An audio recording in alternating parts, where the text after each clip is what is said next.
തൃശൂർ വടക്കുംനാഥ ക്ഷേത്രത്തിലെ നെയ്മല ഏറെ പ്രസിദ്ധമാണ്.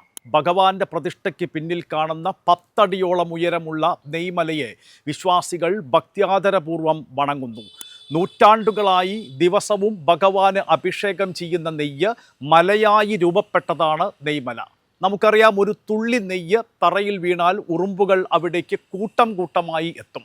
എന്നാൽ ഇവിടെ അഭിഷേകം ചെയ്യപ്പെട്ട നെയ്യ് ഒരു മല പോലെയായി മാറിയിട്ടും ഒരു ഉറുമ്പിനെ പോലും അവിടെ കാണാൻ പറ്റില്ല.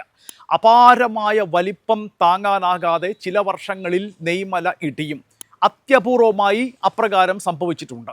അങ്ങനെ സംഭവിക്കുന്ന വർഷങ്ങളിൽ എന്തെങ്കിലും ദുരന്തം പൂരത്തോടനുബന്ധിച്ച് ഉണ്ടാകാറുണ്ട് എന്നും തൃശ്ശൂർക്കാർ പറയുന്നു. എന്നൊക്കെ നെയ്മല ഇടിഞ്ഞിട്ടുണ്ടോ ആ കാലത്തൊക്കെ അപകടം സംഭവിച്ചിട്ടുണ്ട് എന്നാണ് ഇവർ പറയുന്നത്. ഇപ്പോൾ ഇക്കാര്യം വീണ്ടും ചർച്ചയാകുന്നത് മുണ്ടത്തിക്കോട് വെടിക്കെട്ട് ദുരന്തത്തിൻ്റെ പശ്ചാത്തലത്തിലാണ്. 1 മാസം മുൻപ് ക്ഷേത്രത്തിലെ നെയ്മല ഇടിഞ്ഞു എന്ന വിവരം കഴിഞ്ഞ ദിവസം റിപ്പോർട്ട് ചെയ്തത് തൃശ്ശൂരിലെ TCV എന്ന ചാനലാണ്. വടക്കുംനാഥ ക്ഷേത്രത്തിലെ മേൽശാന്തി നൽകിയ വിവരമാണ് TCV ചാനൽ വാർത്തയാക്കിയത് എന്ന് പറയുന്നു. ഞാൻ TCV ചാനലിൻ്റെ ബ്യൂറോ ചീഫ് മുകേഷ് ലാലുമായി ഫോണിൽ ബന്ധപ്പെട്ടിരുന്നു. മേൽശാന്തിയുമായി സംസാരിച്ചതിൻ്റെ അടിസ്ഥാനത്തിലാണ് വാർത്ത നൽകിയത് എന്ന് മുകേഷ് പറഞ്ഞു. നെയ്മല ഇടിഞ്ഞ വിവരം മേൽശാന്തിയാണ് സ്ഥിരീകരിച്ചത് എന്ന കാര്യവും മുകേഷ് എന്നോട് പറഞ്ഞു.